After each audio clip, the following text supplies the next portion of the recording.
Hello and welcome back to the Hairy Housewife YouTube channel, and today we are talking AutoGlym.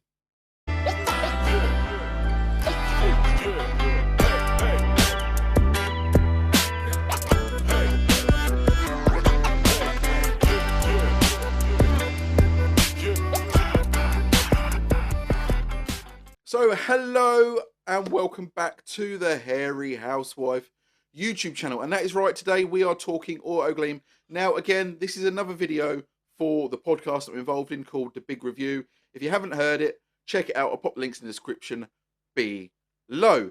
But we were set a challenge to try some AutoGlym products. We were given 2 products each, and I'm going to split these into 2 videos so you don't get bored.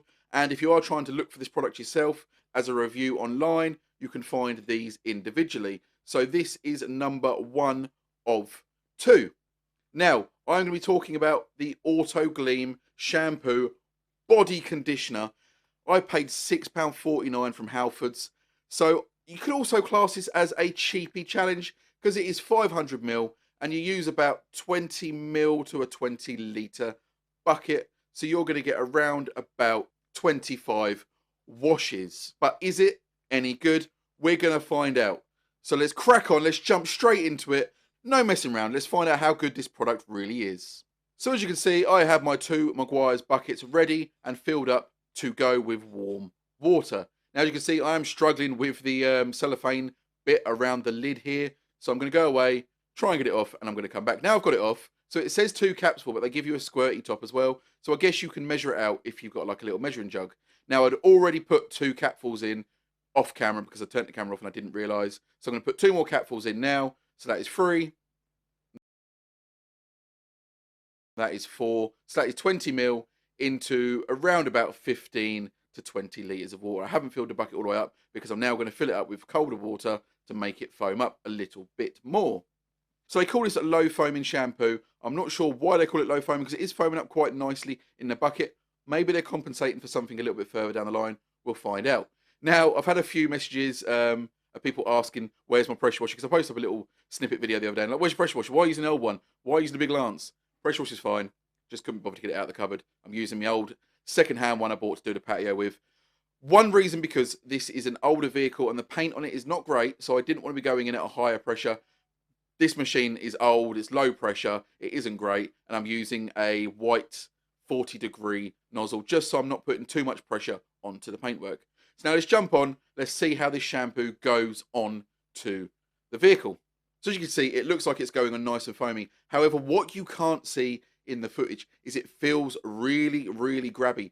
It feels nasty. Now, I have done a test after this with a different shampoo on the other side of the vehicle, and I haven't filmed it, but it didn't feel like this. This shampoo doesn't feel very slick. It doesn't feel very lubricated. I'm not sure I'd want to wash a well-maintained vehicle with this shampoo. I feel like it could cause some scratching and marring. It doesn't feel like there's any real lubrication there.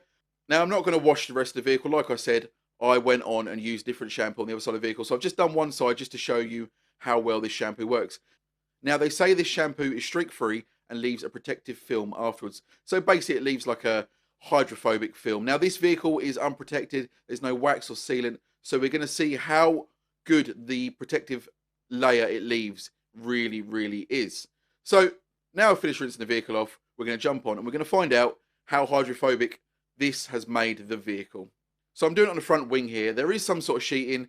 There is a little bit of hydrophobicness, but nothing to write home about. In patches, it is a little bit better than it is sort of in other places. You can see there, just on the front fender, it is coming off sheeting-wise. However, it's not fantastic. So, would I buy this product? Not really, no. So, it's not a bad price for £6. Was it 29, 49, £6? Say £6.50. You're getting 500ml, you're getting 25 washes in a 20-litre bucket. Is it great? No. Has it cleaned? Yes. Is it streak-free? Yes. Has it left a hydrophobic layer? I guess so. Not really. I wouldn't call that a hydrophobic layer. So really, I would not waste your money on this product. There are better AutoGlym shampoos out there. There are better products out there. So guys, I would swerve this one. I would give this one a miss. It's not the best. It's not a fantastic shampoo. It wasn't very well lubricated. It did foam up. Now, one thing I didn't mention in the video also, by the time I'd done one half of the car, I'd got to the front of the half of the car, the sort of foaming had gone and it started to dry up very, very quickly. So if this was a warm day, you'd probably struggle to get around the whole vehicle without this sort of starting to dry on, which is not what you want from a shampoo. So guys, I've been the Hairy Housewife. You guys have been great. Don't forget to go listen to the big review. Again, I'll pop all the links in the description below. Don't forget to like and subscribe, and I'll see you all again very soon.